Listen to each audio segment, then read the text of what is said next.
classification allowed in the country by law. Gentlemen, who are these saboteurs and to what end? Well, the interesting thing is that the customs didn't tell us. All we heard was that the customs donated it to the Navy.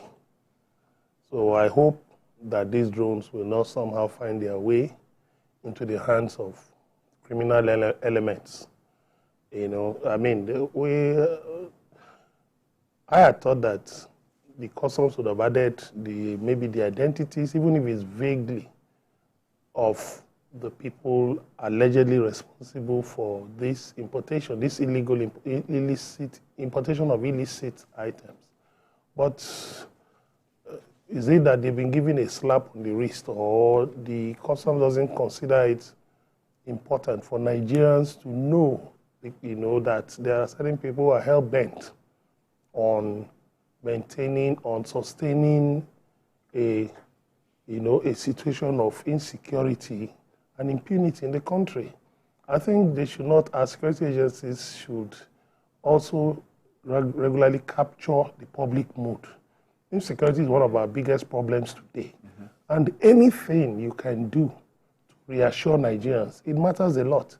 If you made this kind of seizure, you should come out to tell Nigerians, oh, we arrested the clearing agents, we've traced the owners, we have arrested them, we are prosecuting them, even if you don't release their names. That will reassure people. But you just say you gave to the Navy. So what it means, maybe the people imported it ran away. They have no identity. Somebody put it on a ship from somewhere. So this story says... Put it on a plane. He said it was at Nnamdi Kanu. But this story says 3 suspects have been arrested in connection with the seizures.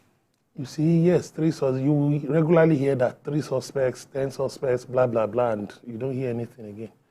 That should actually be the focus. If you're donating it to the Navy, I think they should have waited for the prosecution to start. Then you now donate it. Because somebody put it on a plane. From which country? Who was the identity of the person? Well, they might say that is not for public consumption. But when people are kidnapped, it is for public consumption. Come on.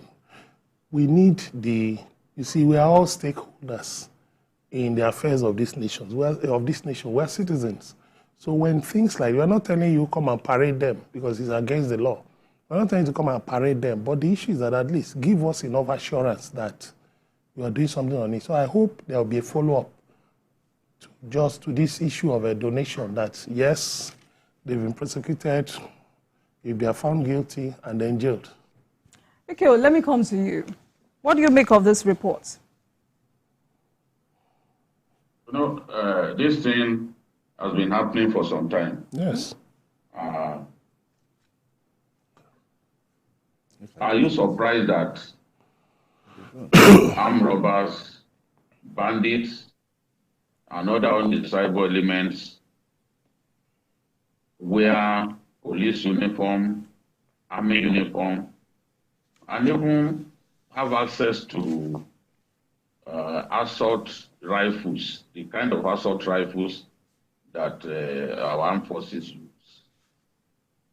This is not the first time that this is happening. I remember back in those days when I was a tabloid editor, a 50-foot container fully loaded with military uniform was intercepted here in Lagos.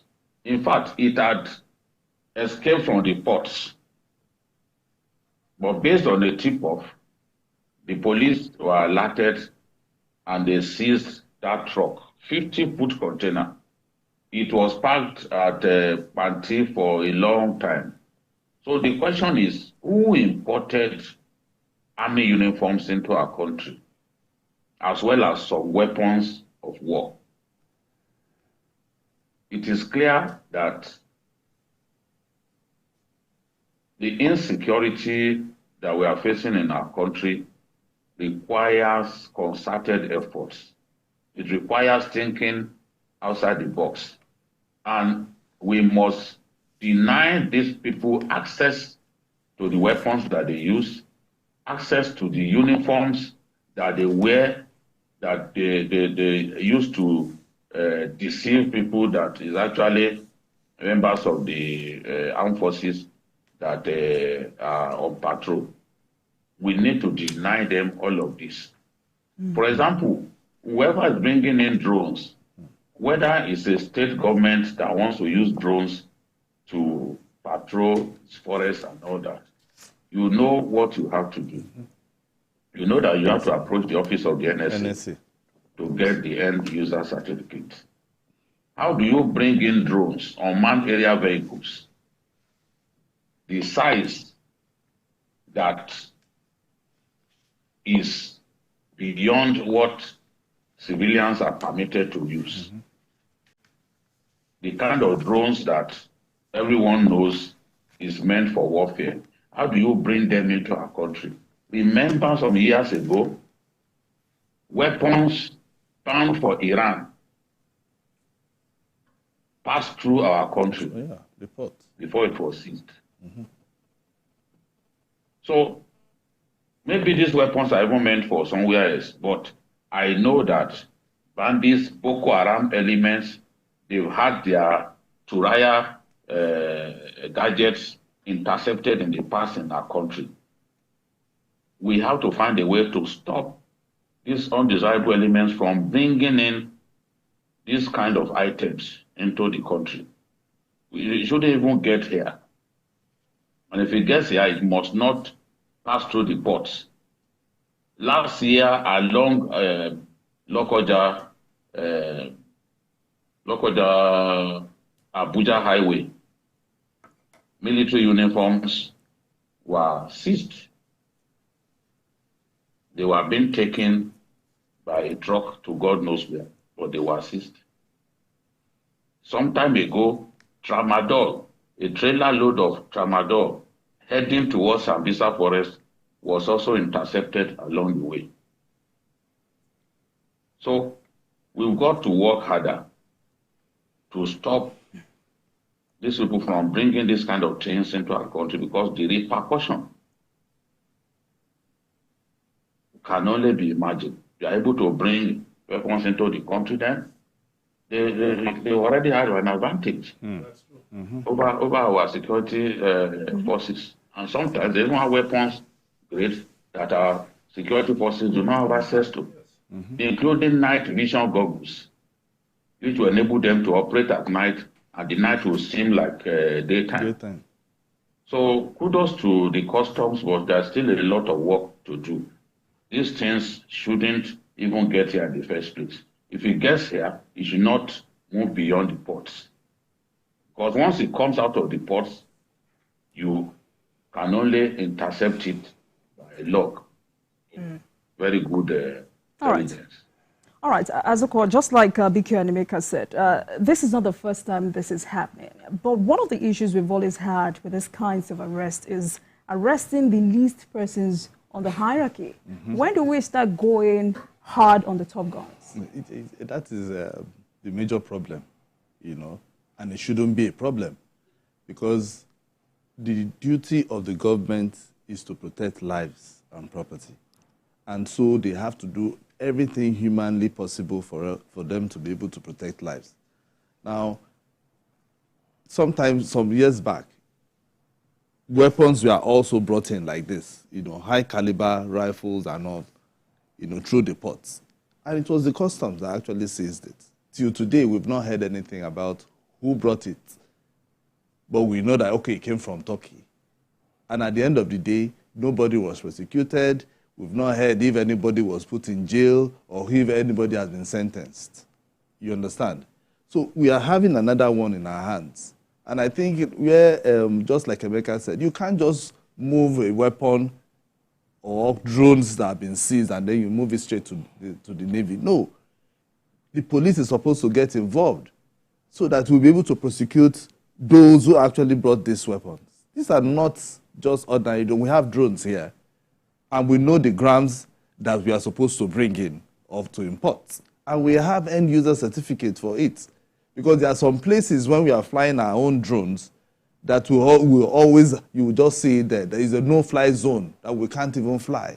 And we know the number of hours that we can go. But we are talking about high-caliber drones here that can carry weapons. And not just weapons, but weapons of war. So it means those who are bringing in this, you know, material want to cause disunity in the country. So they are out for war. And that is the more reason this kind of thing should not just be waved aside. We have to know who actually imported this, who are the people and where it was actually going to, and then we begin to prosecute, and not just having those who are the person that imported or the person that where it was going, but we also have to name names and make sure that the thing goes through the legal system, the legal process. Because if we do not do that, Jumoke, people will keep bringing it. People will keep saying, oh, they will keep bringing weapons that are even beyond even drones. The military has drones. The Navy has drones. But can we ever get to a point where we begin to name names? Yes, do we want unity in the country? Yes. Do we know if people are fueling this disunity? Yes, Jumoke. But who are these people? There are so many. It is people like you and I are calling themselves Nigerians. There are so many people who are benefiting from this crisis, Jumoke. And so that is the more reason we have to start naming names. And not just naming them, but also prosecuting them. Because if we do not prosecute people, that is why anybody, anywhere can just say, okay, fine, bring the weapon and take it to maybe Zamfara, take it to Kogi, take it to Akwa Ibom, take it to Borno. And that is why we are having insecurity everywhere. And not just that, when they are also bringing this, they are also bringing drugs, because they know that the people who can easily, use these things are people who, when they are not in their right senses, they will bring tramadol, they will bring cannabis and the likes of them. Colos. Just yesterday, NDL just seized colos that was brought in from the country. So we need to start naming names, and then the government must see it as a national problem and solve it. So we shouldn't begin to deodorize it by, oh, it's my party or it's my friend. If we want insecurity to be dealt with head on, we need to begin to prosecute those who are causing it. All right, so let's wrap up on this. And BKO made a point. He says, one of our major objectives should be that we do not allow these consignments get here. How do we secure our ports and borders? Quickly. The trafficking of arms worldwide is a big business. Mm-hmm. It's not a small business. It's not like the smuggling of rice. It's a big business, particularly from the Middle East. The Middle East is the hub. Syria, Iraq, Yemen, that's the hub of trafficking of high-grade illicit weapons. So what we need to do is to make sure we're more vigilant at the airports and then at the land borders, because you find, for instance, Ghana, Sudan are some places from which there's small arms, illicit small arms. Before it used to be Libya and co. After that, Ghana for long thing. Yes, Sudan, they make arms, or they produce arms in Sudan too. So we need to be more vigilant. Right. We need to be more vigilant. Accepted. Yes, of course. We need to double up our intelligence too. All right. Let's move on to our next story. The southeast region of Nigeria is still in search of lasting peace, and the release of their son may be key to achieving that. As such, talks about the release of the detained leader of the indigenous people of Biafra, IPOB, Nnamdi Kanu. Insecurity in the region and other issues topped the agenda of the meeting between former President Olusegun Obasanjo and some leaders of Ohanaeze worldwide. The Secretary General of the Apex Igbo Socio-Cultural Organization, Oke Emuche, says the closed-door meeting with the president of the group, Emmanuel Uwayawu, in his Owerri Imo State home was very symbolic and crucial. He added that the deliberations were fruitful. BKO, it's a new year, and topping the list of concerned issues for the leadership of the Indigbos is the unconditional release of Nnamdi Kanu. This campaign has been on for about 2 years. Is it high time? I think the most important thing is securing the Southeast. The level of insecurity in the Southeast is troubling. There are many people who ordinarily would love to go home, but they didn't go home, told their parents to come down to Lagos, and they gave them whatever they felt like giving them. That insecurity is the biggest problem. And many people tie the insecurity to the continued incarceration of Mazi Nnamdi Kanu. Remember, the incarceration of Mazi Nnamdi Kanu was what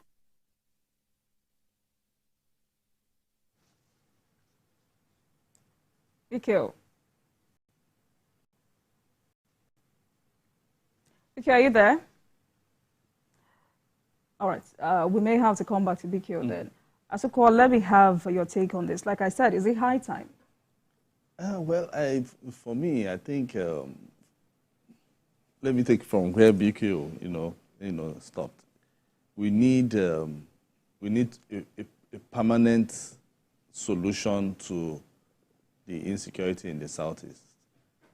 And one of the solutions, maybe, to me, can be a political solution. Because if we are to continue with the way it is now, we might end up having this insecurity, in the Southeast. Yes, the law has to take its course, okay? But I feel that since he is the arrowhead of what people are clamoring for, we can, bring him on the table and tell him that this is what we need. We need that particular region to be at peace, and then get things from him. And when I'm saying get things from him, get him to agree that peace will return to the Southeast. Because we cannot, Southeast used to be a very beautiful place. I served in the Southeast. And for once, I never had this fear that at some point, I would always have this fear of, traveling to the Southeast, or having, for people to say, oh, I can't go to some parts of the Southeast. Even there were some parts that, recently, the places I used to go on a regular basis, I started hearing that those places, you can't even go there anymore in the Southeast. And I was like, what? So it means back then, if it was to be now, I'm not sure I can. So if the president or the former president is trying to make that move with Ohanaeze, it has to be in agreement with, with the present administration. We should be able to find a political solution, for us to bring peace in the Southeast. Okay, are you back with us? All right. So, Ebeka, the federal government has always argued that once a case touched on national security, the rights of the individual affected takes secondary place. Well, that is just semantics. That's academic. You see, there are certain issues that border more on the political than on the judicial. Like Nnamdi Kanu's case, it's something that I have said from time that the best approach is a political solution. Because if you want to go through the process of his trial, well, I don't know how long it will take and where it will end. But the point is that I commend ex-President Obasanjo for this initiative. And I think we should also be on our guard, because there are people, there are fifth columnists, who usually want to ensure that certain conflicts just remain and government continues to spend money. I remind you of what Obasanjo said in 2022, how he met with Boko Haram leaders in 2011 in Maiduguri. And they told him that their prime motivation for starting Boko Haram was because they had no jobs. Apart from support for Sharia, they had no jobs. And security agencies were pursuing them all over the place. Do you know what happened? The unfortunate thing that happened. Obasanjo said that just after he left Maiduguri, some people went and shot the person who facilitated the meeting, Babakura Fugu, who was an in-law to the founder of Boko Haram. They shot him dead. And he said at that time they didn't have external connection. Their feet had not been firmly planted on the ground. But look at today. From Boko Haram, we now have ISWAP. So I think the earlier, the better. Let's try and put things in proper perspective for the good of our nation. If there are political solutions to certain things, let's sort them out quickly so that we can move forward. So I asked that question because the federal government continues to say there is intelligence reports that releasing Kanu from detention would worsen insecurity in the Southeast region. Who gave them the intelligence report? I'm an Igbo man from the Southeast. Who gave them the intelligence report? Do you know that this last December, the number of people, in fact, before this last Christmas, a top security officer had told me that they got intelligence report that the number of people that will be coming back, some people had not come back home for 10 years, that they will come back. Mm-hmm. I can show you videos, events that held, events, meetings, some people who had not come home for more than 10 years. Things were holding. Yes, there was this unfortunate incident at Oga Junction, where some hoodlums attacked, the convoy of a politician. But the security agencies responded quickly and killed 2 of them. So releasing Nnamdi Kanu will douse the tension in the Southeast and help to resolve a lot of things. Anybody giving them an intelligence report should come out and tell us the source and the scope. His release will solve issues in the Southeast. Mikhail, you're back with us. And like I've told the gentleman in the studio, federal government says once a case touched on national security, the rights of the individual affected takes secondary place. And that's true. That's true. But there is no matter that is beyond a peaceful resolution. You've seen countries that were at war for up to 60 years. We've seen groups within a country at war for up to 60 years come to the round table. So whatever we need to do that will bring peace to the Southeast and stop the needless slaughter going on in the Southeast, I think this year that has to be considered. I could recall that during his campaigns, Mr. President said he would be willing to negotiate with any group in the interest of peace in the Southeast. As a person, I will encourage him to do that. I've been doing this for up to 2 years, demanded for Kanu's release in exchange for him giving up his armed struggle, his campaign of violence against the Nigerian state.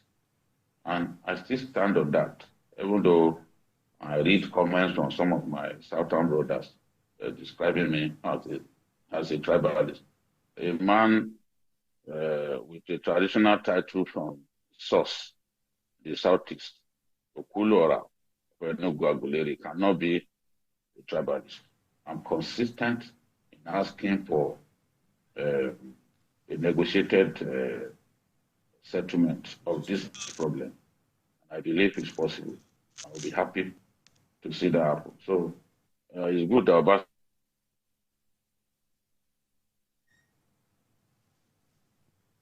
BK, are you there? I don't know what they talked about. Maybe very soon they'll come out and tell us. But we want to see peace happen in the Southeast. Kanu's release is related to that. Azoko, your final take on this? Just like we've all, it's like we've all agreed that, his release, will bring peace, in the Southeast. I think the federal government, they are listening to us. It's something that they can also put in the front burner and begin to think about it. I know the deputy speaker of the House of Rep recently had Benjamin Kanu. Yes. Peace in the Southeast project, So, and I think one of the issues, that we had discussed was the release of Nnamdi Kanu and how to see how peace can return in the Southeast. Because if there is no peace in a region, there can never be development. I know that most of my friends actually traveled this year to the Southeast, and I asked them, how was it? They said everywhere was peaceful. Very peaceful. They said everywhere was peaceful. They even did housewarming, and so many people came from they told you the from truth. everywhere. They told you the truth. So it means that peace can actually return to the Southeast. Yes. If concerted efforts, even put in place. So it's something that the government can look at, to release him and then let him put pen to paper and say, I say I will not do this, I will do this. Don't forget, there are so many light hands there in the Southeast, in the hands of so many young people who are supposed to, be in the farming or going to their shop to go and open. So how are we sure he wouldn't go back on his word? So that is where we are going to hold their leaders into account. So we are not just going to release him without, allow him to come and write something that this is my bond, and my word should be my bond. We'll make him sign those things. Let Nigerians know that, okay, if you are going to, we are talking about political solution now, okay. So we'll make sure that he does not go back, to his old ways. And by the time we do that, I believe that we'll be able to get a permanent solution to it. Because keeping him there is fueling more anger. Okay? So, but we need the Southeast to return to how it was before. It's a beautiful place that people can go, do their businesses and come back. So if Nnamdi Kanu is out there, then we'll now begin to look at who are the people that are fueling the insecurity there. And then the government can now start dealing with it. And I believe that since everybody is now saying release him, if they release him, he can even be the one to champion the peace, the real peace that we are even looking for. All right, so Emeka, let me come to you quickly as we wrap up. Another angle or another issue that formed part of that meeting was the President General of the Indigos persistently calling for an end to the alleged marginalization of the region. Yes, of course. Yeah, somebody will say that every region in Nigeria is marginalized. Yes. The point is that if I don't, like Professor Chinua Achebe said, that until the lion begins to tell his own stories, the narrative will glorify the hunter. So the Southeast has to tell his own stories that, yes, we are marginalized and we need more federal presence, which is true. So definitely it should be considered, because two key problems in the Southeast. One, unemployment. Unemployment is high. Jobs are needed. A lot of youths are unemployed. They need jobs.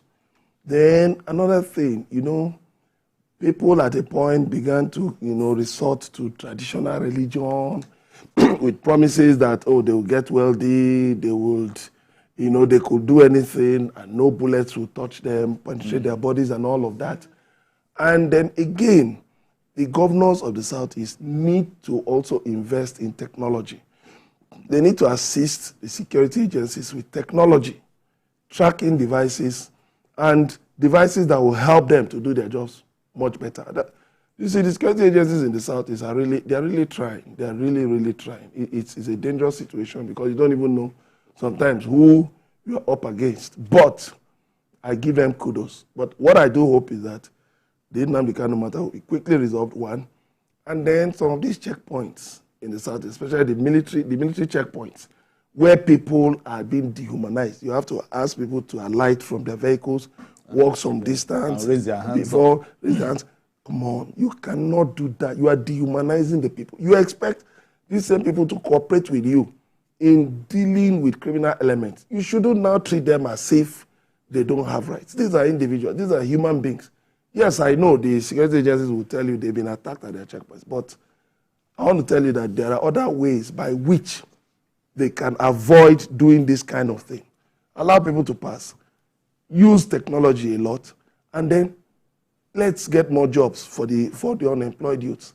Talk to people, and then let Nigeria also ensure justice and equity for every Nigerian. A lot of this will disappear. All right, gentlemen, let's move on to another security matter, but this time in Ondo State. For the Ondo State Security Network, also known as Amotekun, it's no retreat, no surrender in the fight against criminals. The Amotekun has refuted a report that herdsmen overpowered its personnel in some parts of the state. The state commander of Amotekun, Adetunji Adeleye, described the report as untrue and a mere rumor, saying his men were on ground to protect lives and property of the people of the state. particularly during the just concluded festive season. And according to him, many criminal herdsmen have been arrested and prosecuted in court. BK, let me come to you first. This was very important. I mean, it was very important for him to react to that information, which they have now called false and true.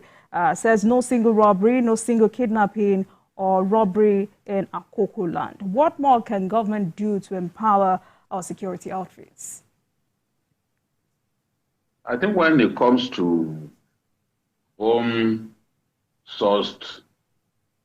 security initiatives, I think the Southwest has done well, especially the deceased governor of Ondo State.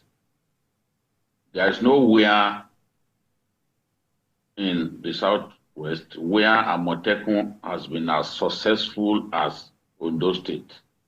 And Ondo State is one gateway to northern Nigeria.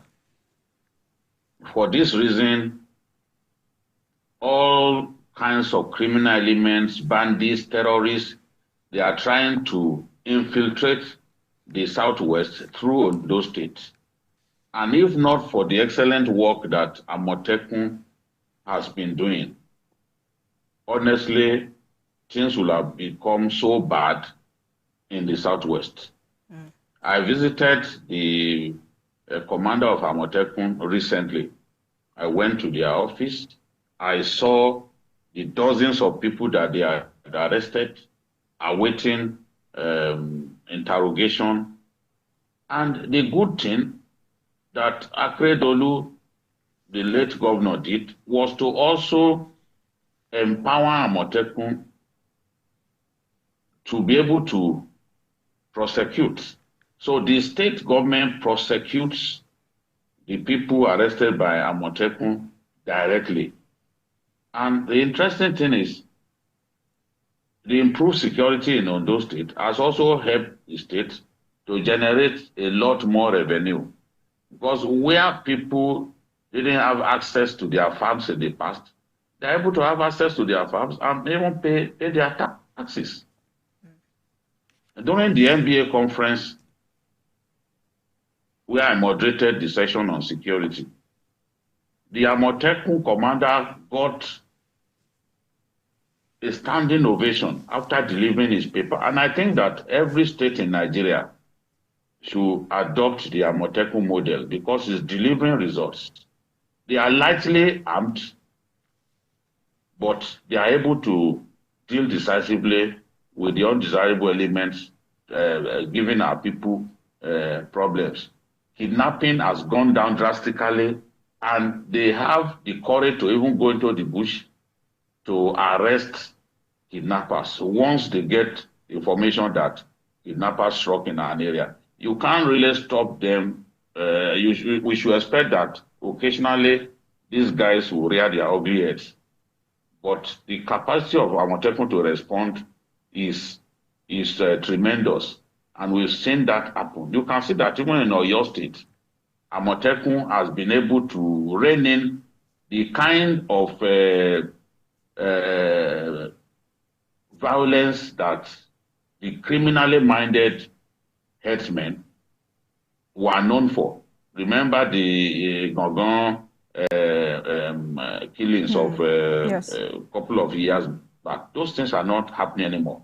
So I don't know where that story came from, that Amotekun has been overwhelmed by bandits. I know that it's a lie from the pit of hell because recently I was there to even see what they were doing, and I had the privilege of speaking with the Amotekun commander.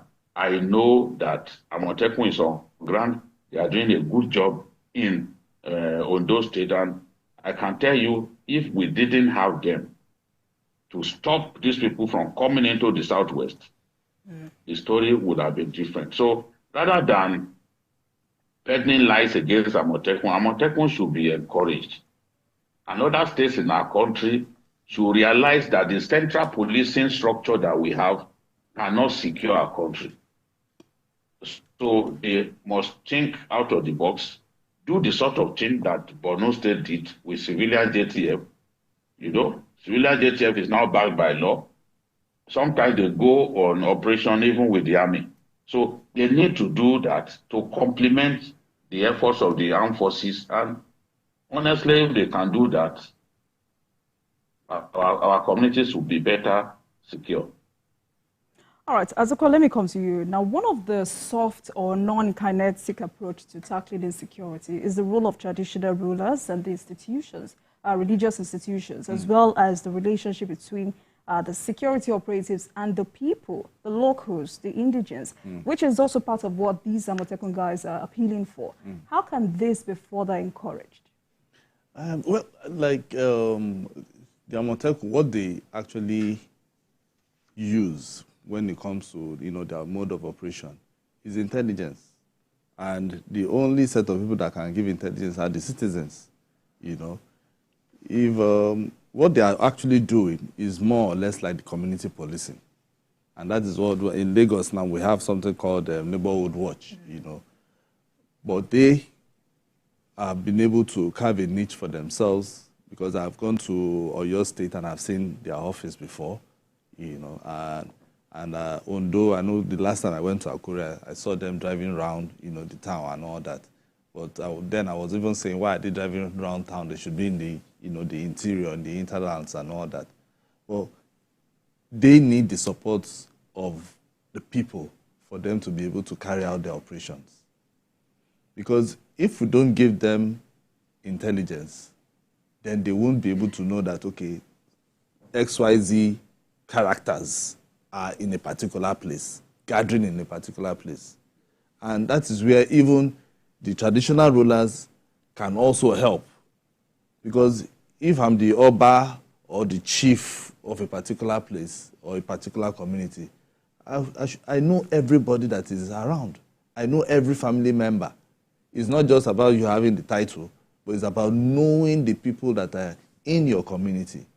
And so once you see a strange face, if you know that you cannot confront, that is where you can now go to Amotekun and say, I saw one man and the person does not look like our family member. So please, I want you to interrogate. And I know that they will not just go there to arrest, but they will just go there just to interrogate. And when the arrest will only come when you cannot identify yourself. And so that is where the citizens can help, such groups, this kind of security agencies, in quote, for them to be able to assist in, reducing the insecurity in our locality. Because by the time these guys gather and we do not have, the likes of Amotekun to arrest them, it blossoms, it becomes bigger. So we need the traditional rulers as well as even our religious leaders to pass this information to people. Because once they pass the information to people in churches and in mosques, okay, people will be able to know that security is not just for Amotekun or for police or for the military alone, but security should be for all of us. I know even in Lagos, sometimes they say, we have guided our homes or our estates. But it's not enough. Because once I see somebody who is in my estate, I'll be able to say, I've not seen this face before. I will need to ask the security guard, Abi. So it is the same thing with communities that are not in Lagos. And that is the only way Amotekun can become bigger and better. Because once you see somebody you can't identify, you should be able to pass. So our religious leaders must also help in passing that information to, their members, their worshippers, and saying, in case you see anybody that is not, or that is acting strangely, the next thing you should do is to try and get across that information to Amotekun. You can tell your pastor, you can tell your imam, then they are the ones that can now tell Amotekun. All right, Emeka, your take on this. Well, I commend Amotekun. I really don't believe that story. And if there is one thing for which the late Governor Rotimi Akeredolu will be remembered for, is the fact that he stuck out his neck. He stood like a colossus, against criminal elements that wanted to send the people of Ondo State packing from their homeland. He fought back, and despite the efforts by certain people, in Abuja to frustrate the operations of Amotekun. He stood against them and he stood firmly. Yes, Amotekun is an interventionist agency. Where are the other security agencies? If people are saying, no, Amotekun has been overrun, where are the other security agencies? What has happened to them? Where's the military? Where's the police? Where's the DSS? Where are they? Where is the civil defense? These are agencies that are, apart from the military, the police is primarily charged with the internal security of Nigeria. Why has it not been able, why are people not calling on the Nigerian police to put down the threat of herdsmen? Now you also have the other agencies. Amotekun is actually supposed to complement, but we know that there are challenges in policing the vast, territory that Nigeria is. If you go to Edo State, for instance, in a number of places, Governor Godwin Obaseki has been able to deploy vigilantes. I do apologize. Can you hold your thoughts? We have a caller. Okay, we're from K2. Good afternoon to you. Good afternoon. How are you today? Well, very good, thank you. Please go ahead. So I'm sorry, I'm enjoying your program and I actually want to contribute. Good afternoon. I'm enjoying your program and we actually want to contribute in the areas of Nnamdi Kanu. And I will appreciate if I'm giving the audience. Please go ahead. Nnamdi Kanu, if you remember, has gone to the Supreme Court. And the Supreme Court, in their wisdom, last month, gave a judgment that to go and face his terrorism charges. If you remember, before he was arrested in Kenya, this same Nnamdi Kanu was running Radio Biafra. He castigated federal government and condemning everybody in Nigeria. Then when they arrested him in Kenya, they brought him to Nigeria. If you remember, he jumped bail. There was a senator from Abia that stood in for him for his bail. He jumped bail. And after jumping bail, he ran away. They now arrested him. So Nnamdi Kanu, there has been crisis in the East before Nnamdi Kanu was arrested. People saying that if Nnamdi Kanu is not peace in the Southeast, it's not correct. It's not correct. If you listen to the NSAS, even during the campaign, governorship campaign, in the last election in February, Nnamdi Kanu was sponsoring NSAS, telling them to go and burn. Thank you, Mr. Okelwo. Thank you for your contribution. Thank you for calling in. Emeka, let me allow you wrap up with your. Yeah, you see the point. You see the point is sometimes you just wonder what people actually want in this country. You just don't know what do we really want. What do we really want? When Governor Akeredolu initiated Amotekun, there were people saying, no, don't do that. But look at what Amotekun has done. See what Governor Godwin Obaseki has done in Edo State. And some other governors like Zulum have done, in different places. Look, you must use as many solutions, deploy as many solutions as possible to deal with crime. We have a serious problem. Even the president was saying it some days ago that yes, security agencies are winning, but they should redouble their effort.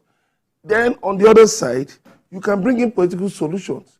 You can bring in also, kinetic and non-kinetic solutions. But to just say, no, let's blow the whole place, because how many are you going to blow? How many are you going to blow? All we're just looking at are alternatives to, yes, okay, you caught somebody with this, okay, throw him into jail. At the end of the day, have you reformed the society?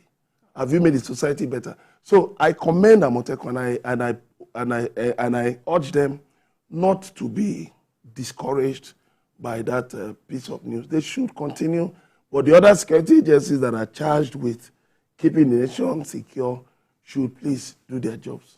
All right, gentlemen, it's been an interesting conversation so far, but let's take a break, and when we come back, we will look into other issues. Please stay with us.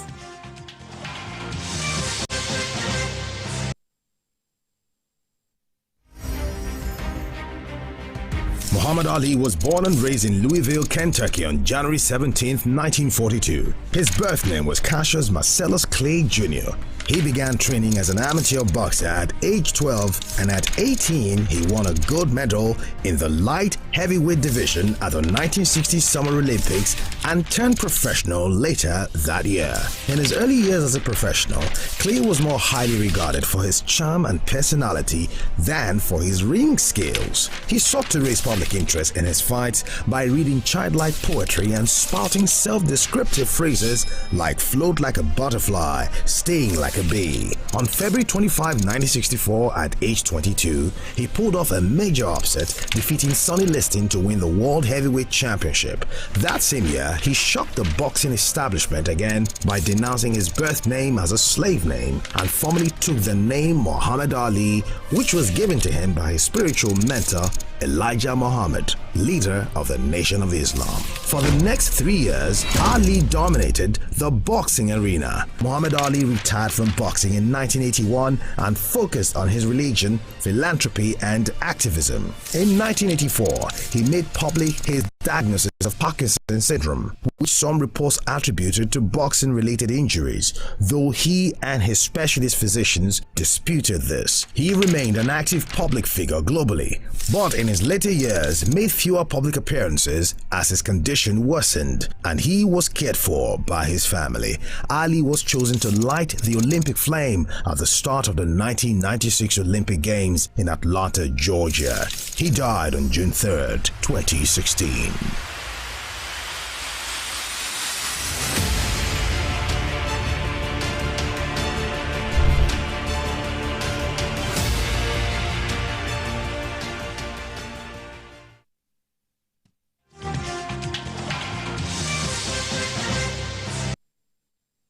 Welcome back, everyone. This is Journalist Hangout on Sunday, and I have been hanging out with Asuko James, Emeka Madunago, and Babajide Kolade Otitoju.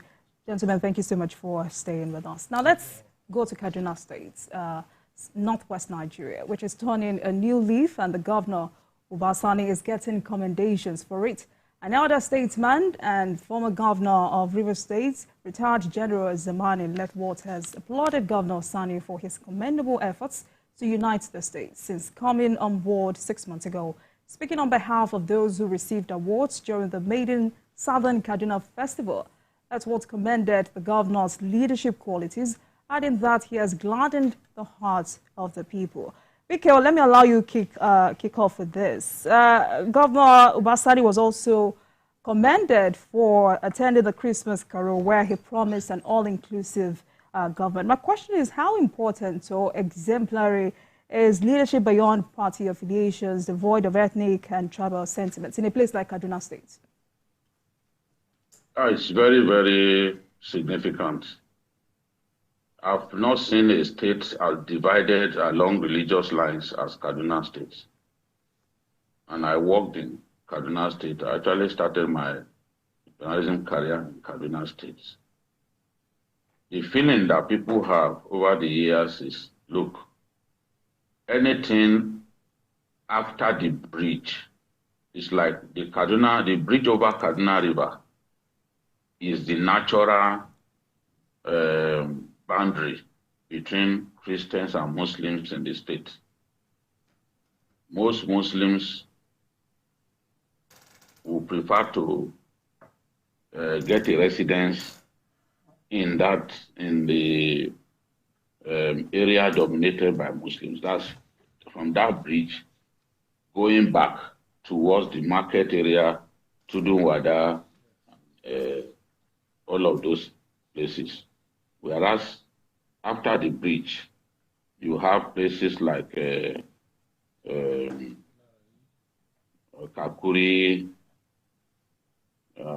television, and all those other places where the Christians dominate. So the Christians like to live in one part of town, the Muslims like to live in another part of town, just like Lebanon.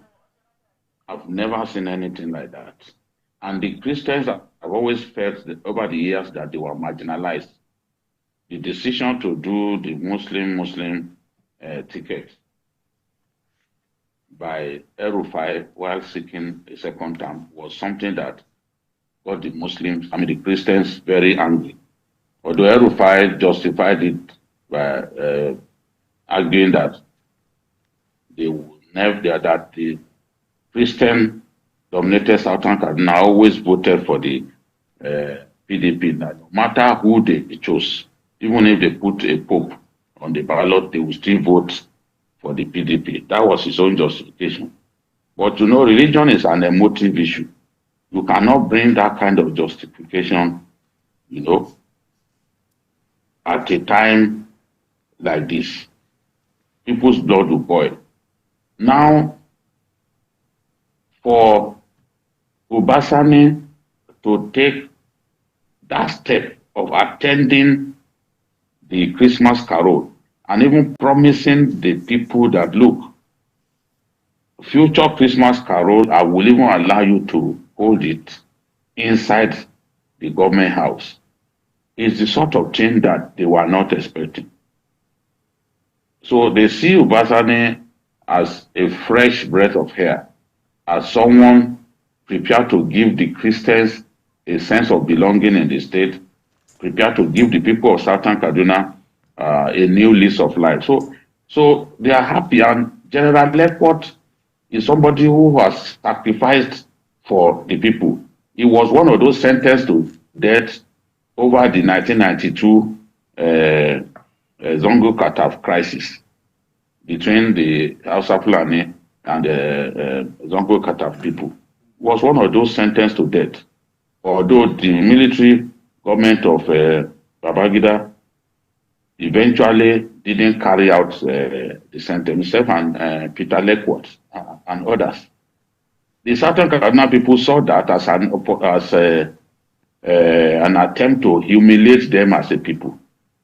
So the place of Nnamdi Lekpot in their history is a great one, it's a tremendous one. For him to come out and praise Governor Obasanjo, it shows clearly the thinking of the ordinary Southern Kaduna people.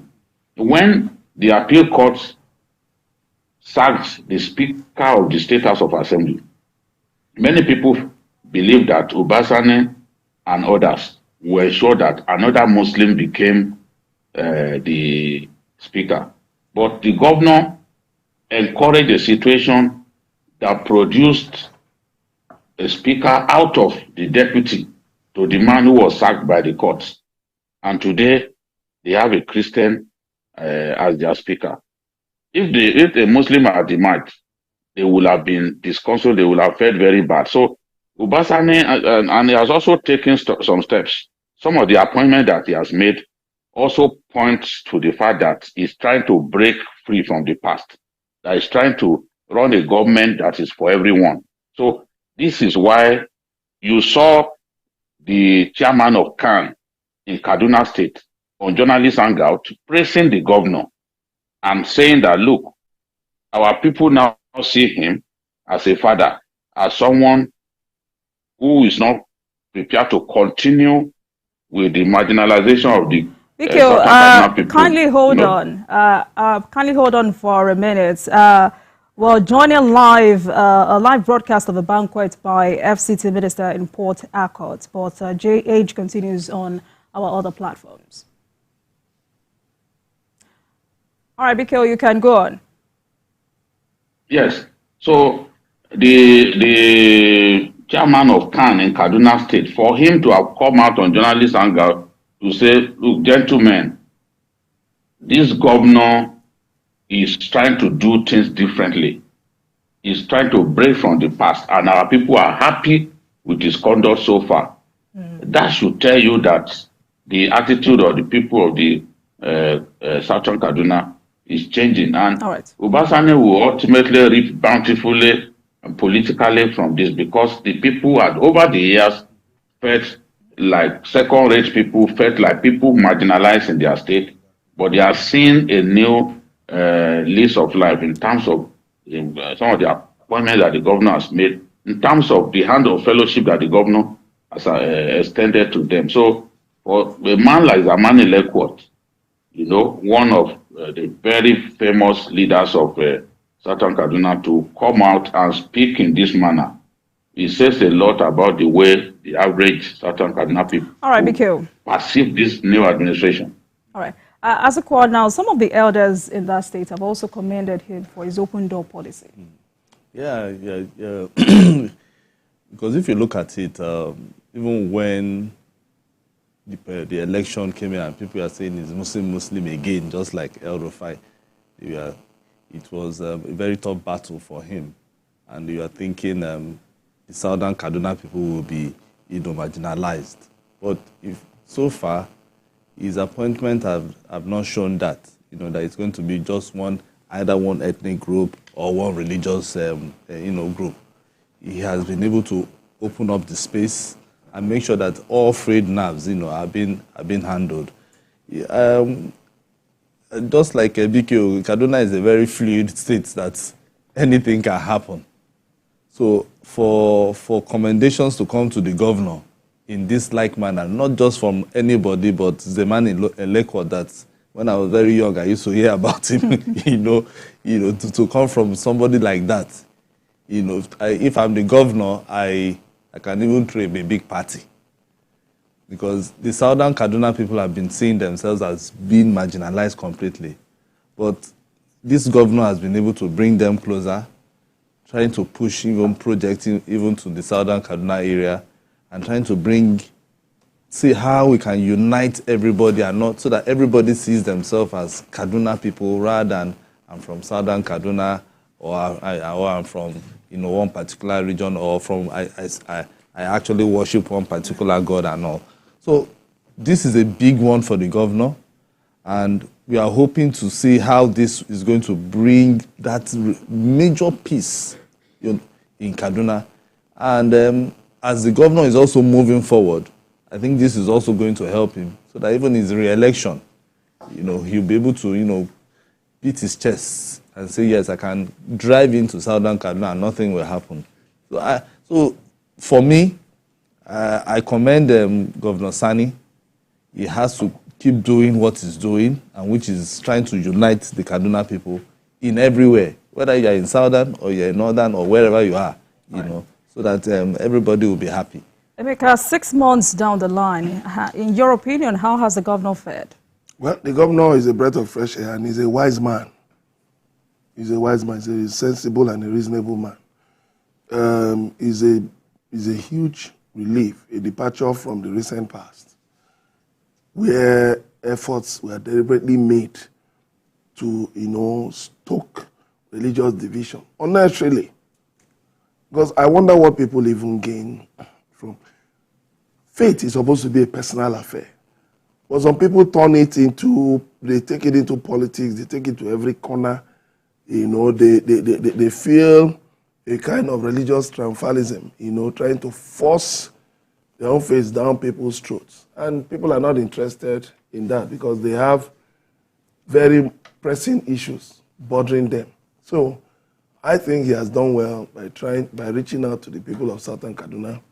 I also think that the appointment of the Chief of Defense Staff from that same zone was a pointer to him that there was no need to continue with the bitter, acrimonious politics of the past. There's no need being, engaged in acrimony with people over their religion. I mean, it's a personal thing. So I hope he will continue on this path.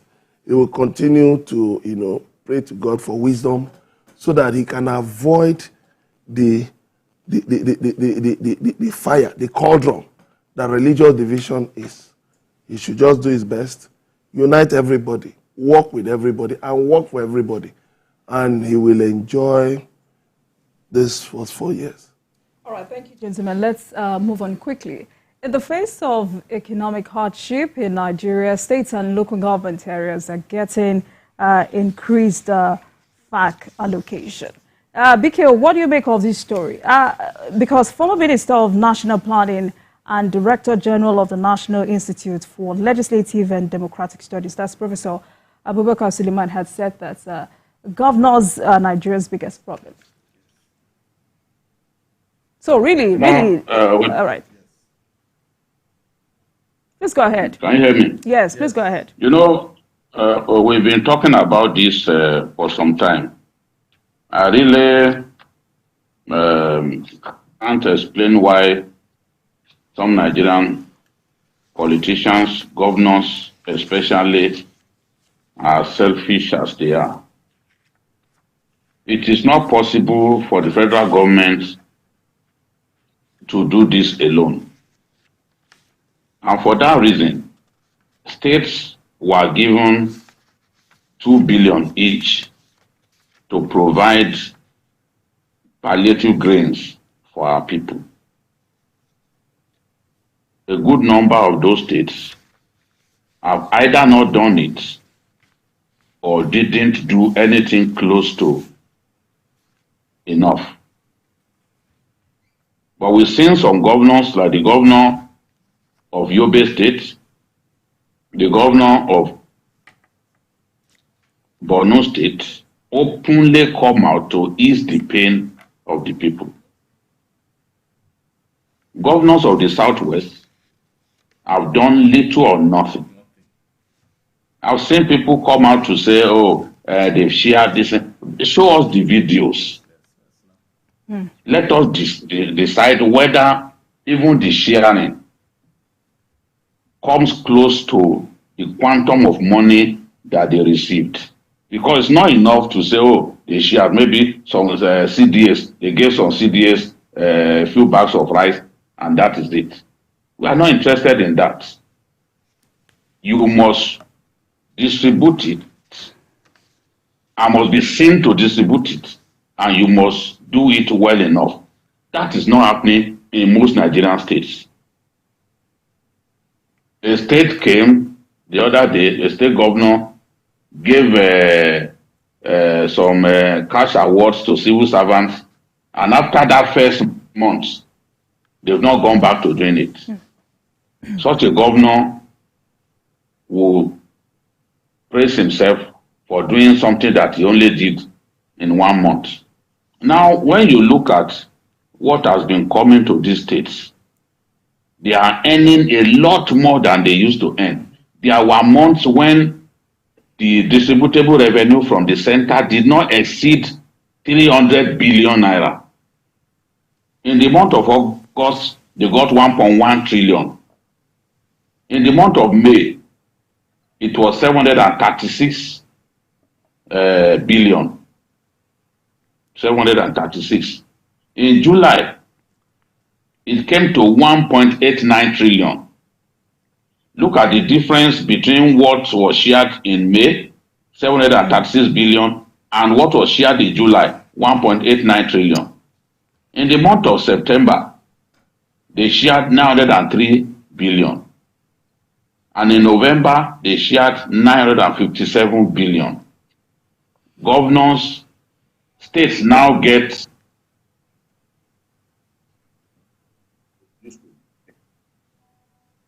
but these states are not doing enough to cushion the effect of subsidy removal on our people. Our people are going through a lot. There's a lot of hunger in town. More and more people can't pay their children's school fees. They can barely feed their children. And Nigerians are inundated with appeals for money from every part of the country. For example, people will send me messages from northern Nigeria asking to be assisted to pay school fees. People around me too, a good number of them, who in the past didn't disturb me, are now disturbing me, asking for one money or another. And apart from that, even National Assembly members, Mr. President also made money available to them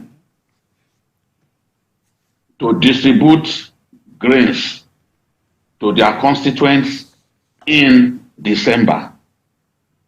How many of them have done that? In fact, if not for a video that went viral, we would not have known that the president actually made money available for them to supply, to distribute grains to their constituents. Bikio, some of them have monetized this. Bikio, kindly hold on. Before you land with this perspective, let me quickly bring in this angle, because in the face of this debate over release of rights to members of the National Assembly, a video has surfaced in which a lawmaker confirmed they received truckloads of rice. So I'd like us to hear from him.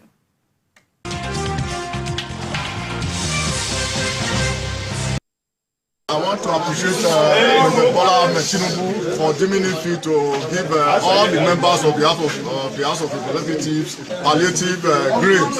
So here you have 2 trailers of rice. Here is another one. There is 2 trailers of rice here. This is 400 pounds. Can you see the rest? All in all, we have 4 trailer load of rice. That is 600. That is 6 times 4. 2,400 bags of rice.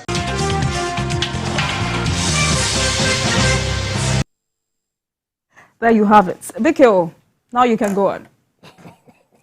Yes, that lawmaker was full of praise for the president. I don't know if we captured that area, showing clearly that the gifts came from presidential quarters. But the question I'm asking is, how come we are reluctant to help our people who are in need?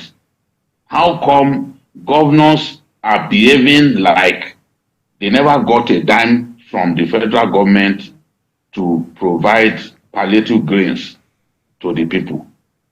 Some governors have not distributed 1 grain of rice. That is a fact. So why should governors be behaving like this? In future, I will expect that these governors, whichever way the president wants to do it, he has to find a way to bypass crooked governors who will get allocated rice but will not distribute to their people. Or governors who have no register of the most vulnerable of our people. And so they just take these grains and share these grains the way they like. It is meant for the most vulnerable in our communities. So you can see that they are earning far more than they used to earn. There are some governors or some states that are now earning 3 times what they used to earn some months back. Yet, they are refusing to set aside money to cushion the pains that our people are going through as a result of the removal of subsidy, which has worsened inflation, especially food inflation. So something has to give.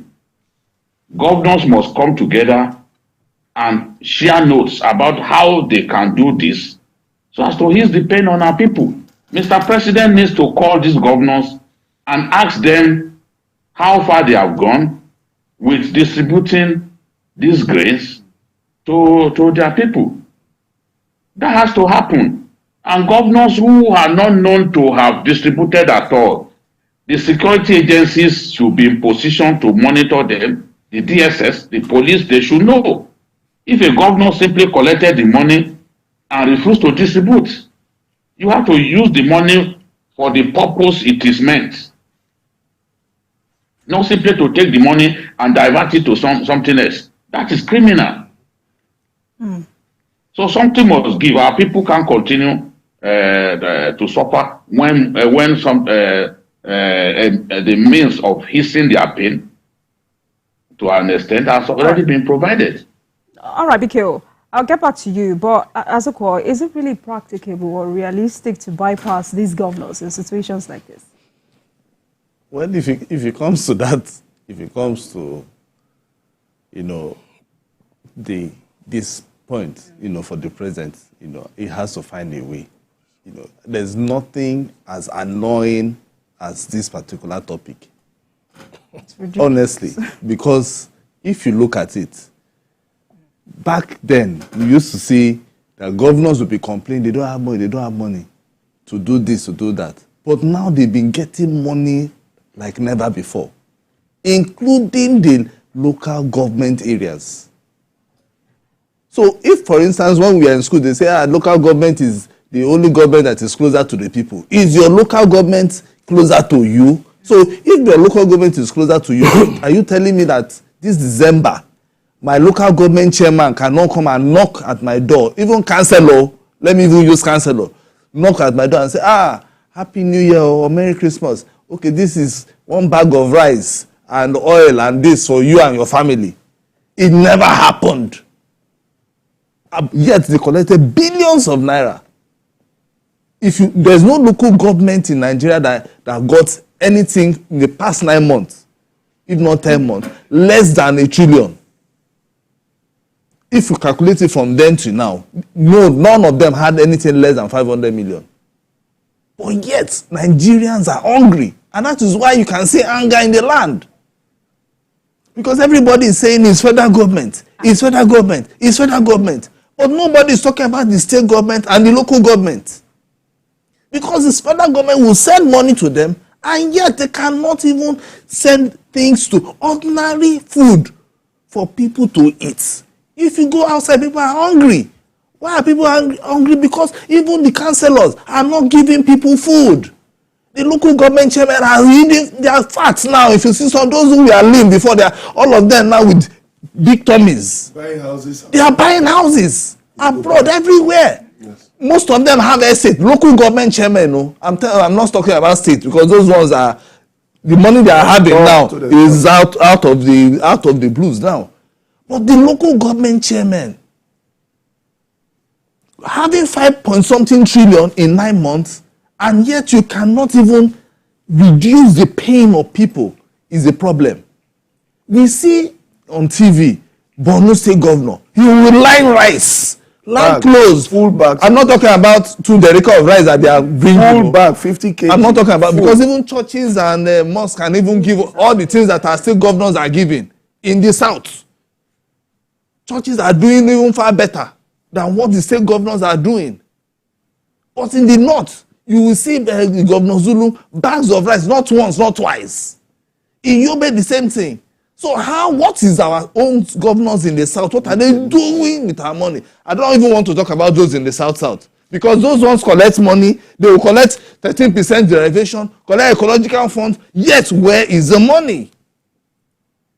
So it's quite annoying that our people are still hungry. Biko is talking about people calling you for money. It's true. When once people know that you have a stable job, they will call you, they will definitely call you for money. But they don't even know what you're also going through. But you just have to assist. That's it. One way or the other. It's quite annoying that our governors are not seeing this. They don't know that this is a time bomb. They think that because they have all the DSS following them, police following them, that one day people will not line the street and stop them on the road. It will happen.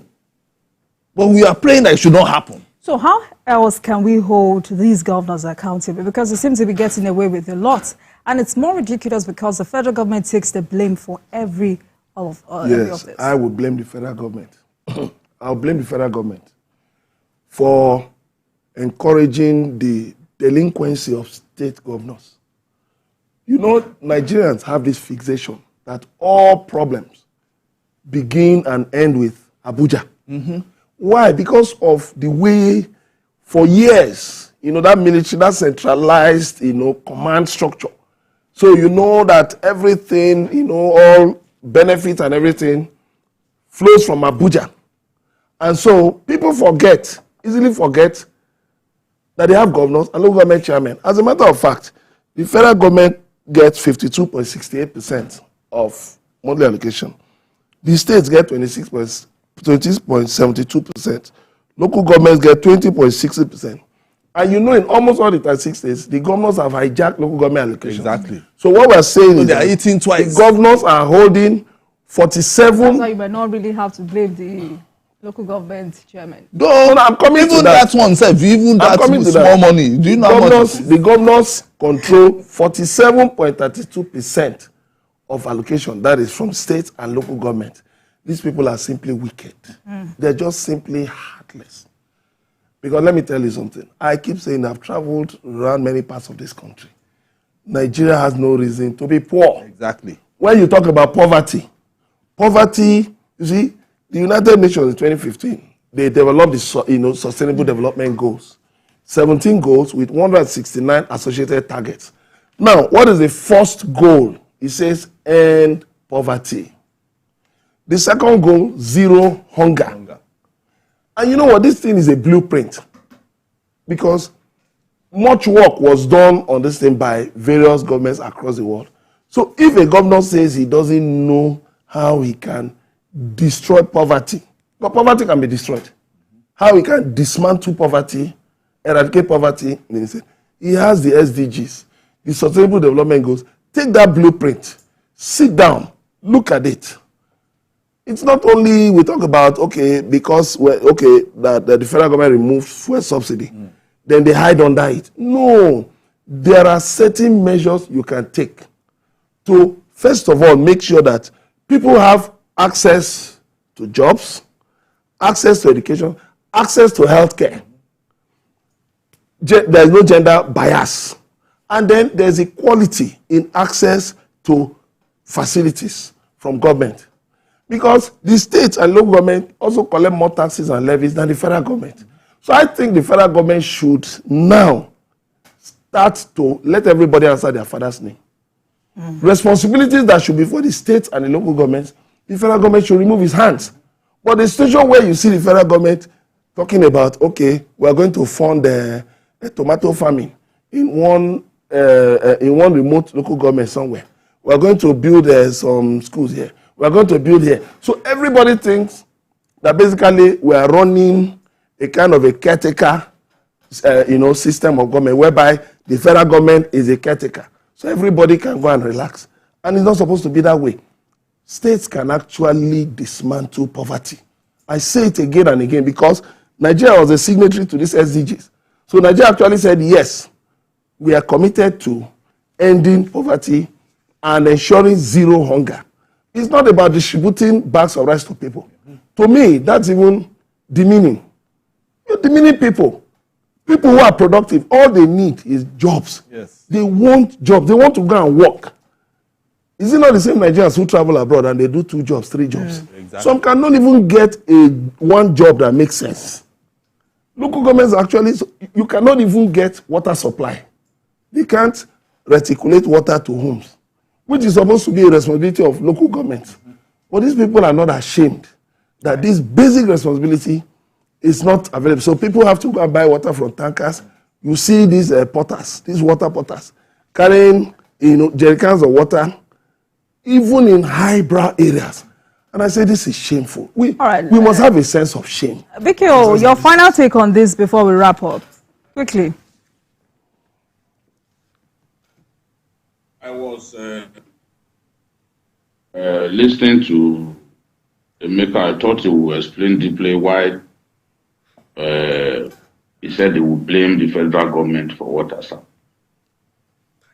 If the states didn't think that they needed to lead the way, and the federal government decided to lead the way, and the federal government made money available, and the state said, the state chose not to distribute grains, then something is wrong. Even the World Bank recommends conditional cash transfer to the most vulnerable of our people, because the world needs to defeat hunger. Food security is crucial. Across the world, there is concern that in Nigeria, especially in 2024, that millions of our people will not have food to eat. Now, governors have been told what to do. You can imagine a state like Yobe. The governor is even taking distribution of food packs, including 10 kg bags of rice, to tertiary institutions. And in doing this, they are not bothered about your religion, your ethnicity. There's a long list, a roster that is being followed to take food packs to the various tertiary institutions. And they are taking it to communities. We are not seeing that happening. And we know money has been received. We know that each state got 2 billion naira. I don't see how anybody can explain away what these governors are doing to our people. Is it because they have immunity? They have said But remove immunity and they will won't be sit there up. forever. You've got to do the needful. Our people are going through a lot. We hope that things will improve, especially in this new year. But before we get to that, we need to ease the pain of our people. There are various ways by which we can do it. Transportation costs. Governors must play their part in bringing down transportation costs. Ogun State, for example, was among the first to go for CNG. Now they've realized that they need to buy smaller vehicles because our people are impatient to line up and enter those luxury buses that the state government bought. The fares are low, but the people are in a hurry. All right, BK. So government of Ogun State needs to now buy smaller vehicles so that the people can use them and the fares will be lower. That's part of easing the pain. They need to do this a lot more. And we hope they listen. All right, let's move on to our final discussion for today. It appears the more Nigeria fights corruption, the more crooked public office holders are emboldened to perpetrate grafts. The alleged laundering of 37 billion naira at the Ministry of Humanitarian Affairs, Disaster Management and Social Development under the former minister Sadiya Umar Farouk is another pointer. Controversy over a memo issued by the Minister for Humanitarian Affairs and Poverty Alleviation, Betaidu, instructing the Accountant General of the Federation, Oluwatoyin Madayin, to pay 585 million naira into the private bank account of a project accountant in her ministry. Bridget Onielu is rocking the ministry. The past and present ministers are under fire as groups are calling for the sack of Betaidu and the probe of the transaction. BKO, what exactly is it about this ministry? I think this ministry, a lot of people see this ministry as a cash cow and also as a place where money can be stolen with ease. And there is a pressing need for the Tinubu government to change that perception. The woman who acted as, who was national coordinator for the conditional cash transfer was accused of presiding over the transfer of 44 billion naira from the National Social Investment Program to private accounts of individuals and corporate concerns that were believed to have acted as fronts for the people in government. She has been suspended by the president. Investigation is going on. The EFCC has told her that she must visit the EFCC every day after she was granted bail. Now, the most embarrassing for me is not just that the former minister, Sadiya Umar, is also being investigated for alleged looting of 37 billion under her watch between 2017 and 2022. But the current minister, Betaidu, did something that I found unthinkable. And there was an attempt to explain away what she did, that look, within the civil service, it is permitted for money to be transferred into a civil servant's account. By what law? Oh, have these people come to the conclusion that Nigerians simply don't ask questions? If you place 580 million naira meant for the poorest of the poor in Ogun State, Lagos State, Akwa Ibom, and I think Cross River, if you put that money in a private person's account, will she pay tax on the money? Will the bank not make deductions by way of tax?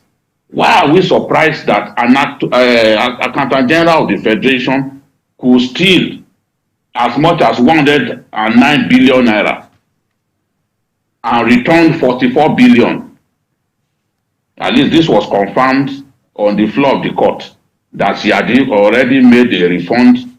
The prosecution admitted that the former Accountant General, somebody that the president extended, the former president extended his stay in service after he reached the terminal age for civil servants. The president extended it. This is what we got, 109 billion.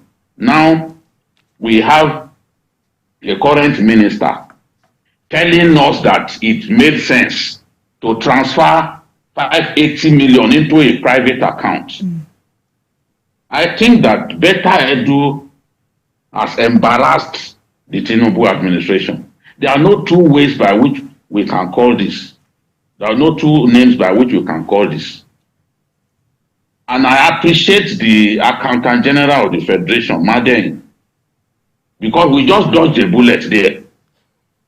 Yes, she wrote to the Accountant General, but the Accountant General has told us that she refused to honor the memo that she sent. I want to read what the Accountant General said, which completely puts a lie to Better's claim that it is permitted in the civil service for money to be posted into a private account.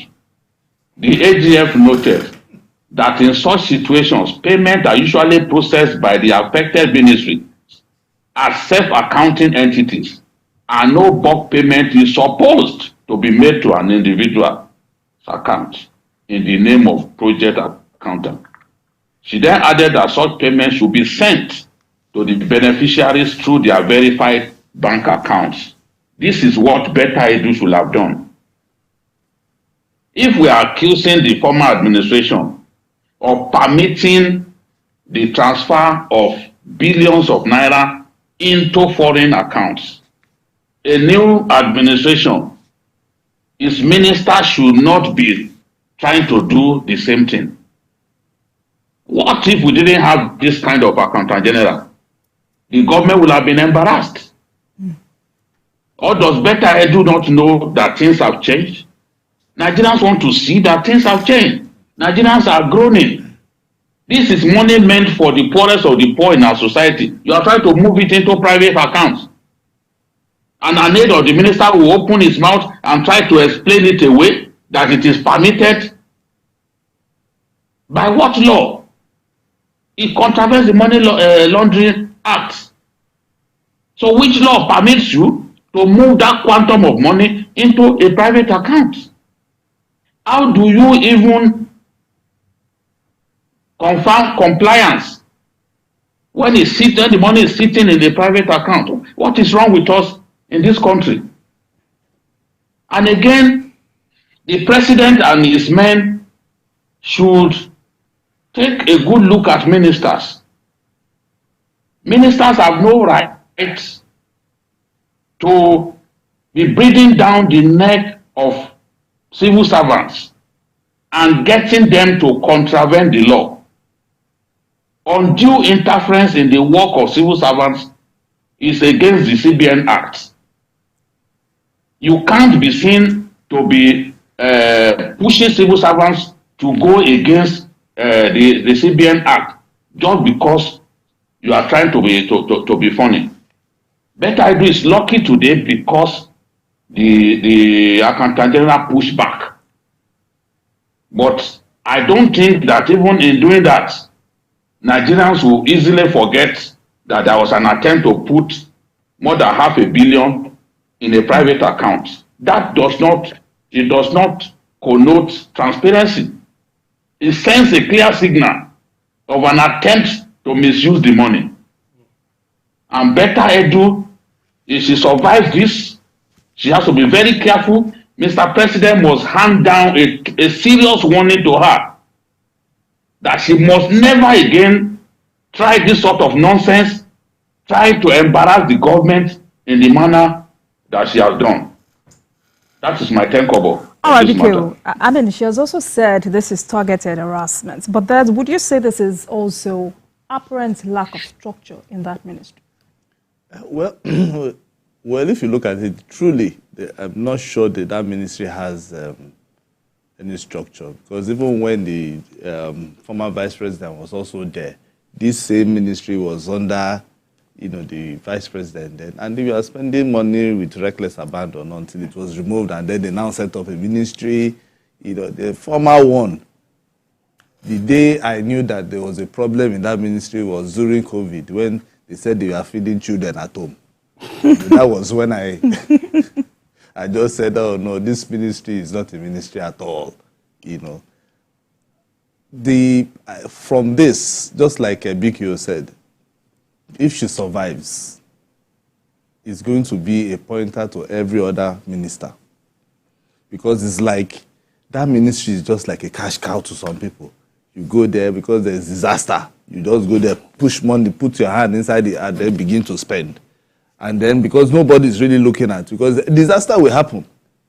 People will be hungry, and they will be spending the money left. So, yeah, so the thing is, that ministry they have to be a real structure. I think the president has to step in there and look at how we can build a solid structure for how money can be disbursed. Because if we don't, you bring another person, this money will still be there, and then they will be pushing the money around. Civil servants will teach you how to, write one thing or the other, and then money will go out. And the ministers will always push for money, because they will tell you, there's no money for me to, give to the poor or to the vulnerable. So what we now need is not just the structure that is on ground, because from all the things I've heard, it's like truly there's no structure in that particular ministry. The processes are they are scattered. The minister can just come and say, give me money. And that is why somebody can easily move 44 billion into a private account in 4 days. So nobody is doing, no check, no balance, nothing. So the president must look at that ministry, because even the World Bank is also interested in that ministry, because they're also saying sometimes they get grants, So we need a solid structure on ground, so that once a minister gets there, you know that this is what I will do, or you bring your idea. Because Betta has been telling us, I know back then, she said, okay, they'll be giving money directly to the vulnerable's accounts. So I was shocked to hear that they can still remove money and then they'll, put it somewhere, and then from there, they'll begin to share it again. You can't move it by civil service, by even any rule at all. You can't move money from a government account and put it into a private account. Either can you, as a private person, even move your own private cash into a government account. It's not done. So the president has to investigate this matter. And when I mean investigate properly, if they need to be suspended, if there needs to be a suspension for it to happen, let it happen. So that people will know that the president does not have a hand. Yes, she has said she got approval from the president. But the president who gave approval can also say, okay, fine. Why didn't you also check? You are the minister. You would have checked if there are rules and regulations that I should not even fall into, Because the president is not all-knowing. That is why he has you as a minister, for you to also advise in some things and all that. So let there be a proper investigation, so that at the end of the day, we'll be able to see the end of this matter, because Nigerians are really angry over this money. Emeka, and you begin to wonder why so many schemes initiated on that ministry intended to bring people out of poverty has never worked. And that's it. That's what I was trying to say earlier when I was blaming the federal government, because people believe that the federal government has unlimited resources.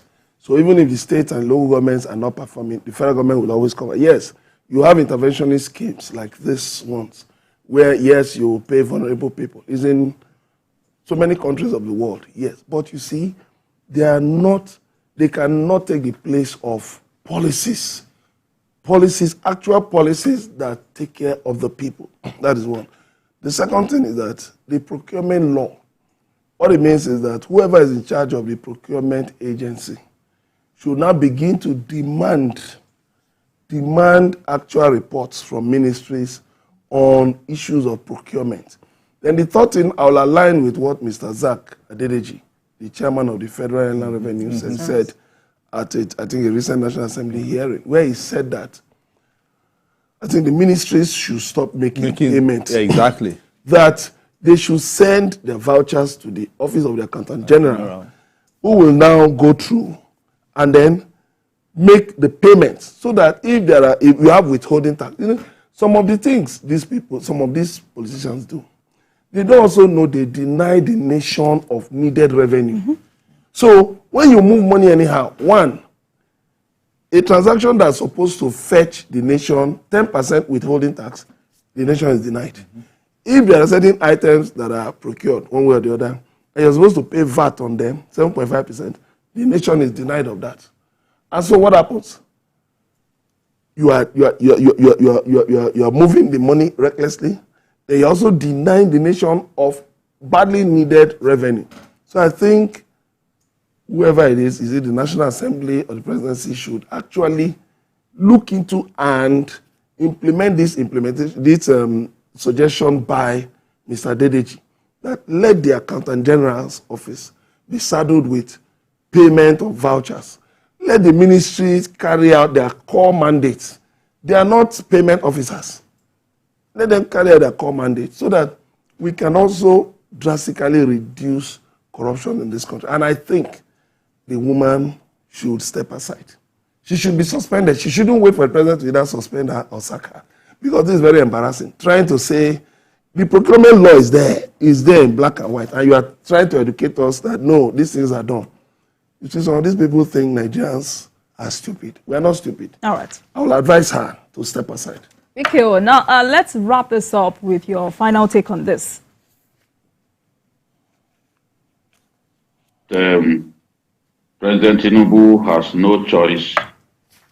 He has to fight corruption. A lot of corruption happened during the last administration. The president owes it a duty to Nigerians to go after those who stole our money in the last administration and the administrations before it. It doesn't necessarily have to send everybody to jail. But those who have stolen our money, who are reluctant to part with what they have stolen, those ones, they are candidates for jail. They should be natural candidates for jail. And within his administration, he has to make it clear, because Nigerians are angry. When people are hungry, they don't like hearing stories like this one involving Beta Edu. And with our education, I expected a better level of behavior. What she has done is inexcusable, and to get her aide to be telling us that she had not contravened any law was very ridiculous and insulting. But thank God for the Accountant General of the Federation, who has now made it clear that this is the structure. When this kind of money comes, it should be sent directly to the verified accounts of the beneficiaries, not to go to the account of a so-called project accountant. No, that's not done. The president has to draw a line in the sand and say, enough. This should never happen again. And if the president has some exuberant ministers in his ranks, he has to get rid of them before they embarrass him. He has to get rid of immature, exuberant, and people among the ministers. That has to happen. And that will make Nigerians see the president as someone who will not wink at corruption, who will not tolerate corruption. That has to happen. All right. Thank you very much, everyone. Wonderful perspectives today. Thank you so much. Thank you very much, Azokwa James. Thank you, Emeka Madunago. And thank you so much, BKO, for joining us via Zoom. Thank you so much. Thanks. Right. And that's all we have today on Journalist Hangout on Sunday. Join us tomorrow for the regular episode of the program at 5 p.m. You can watch the repeat broadcast of this episode tonight at 11:30. We are on YouTube at youtube.com/TVC News Nigeria. I am Olajumoke Olatuji. Bye for now, and God bless Nigeria.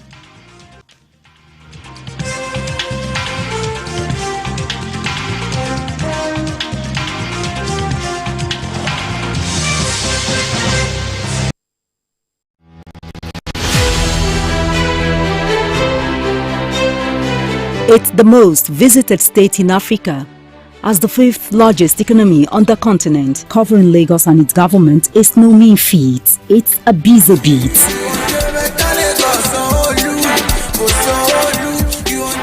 We go beyond the cutting of tapes to traveling far into the deep. I want to thank the Lagos State government for the healthcare facility. To bring stories that cut across all spectrums. A greater Lagos shall be ours. Stories that define our collective well-being as Lagosians. I'm Adedoja Salamadeni. I live in Lagos, inside Lagos.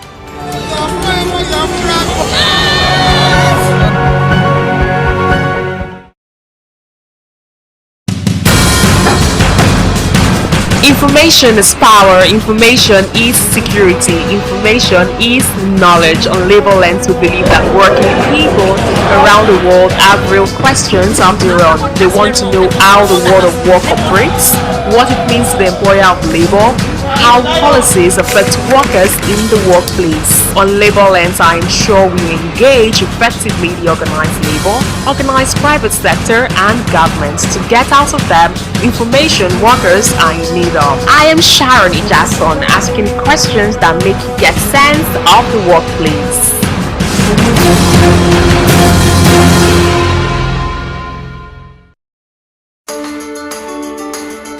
There is always more to a story than the screaming headline.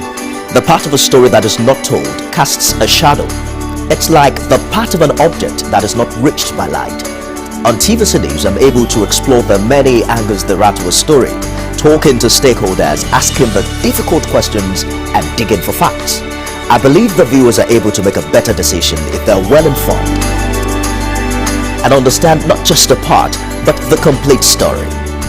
TVC News, first with breaking news. Experience information and entertainment like never before as TVC Breakfast takes your weekends to a whole new level. Introducing TVC Breakfast Weekend Edition, your ultimate source of thrilling sports updates, insightful political analysis, and captivating entertainment news. Stay in the know with what's trending, catch up with the latest in sports, and immerse yourself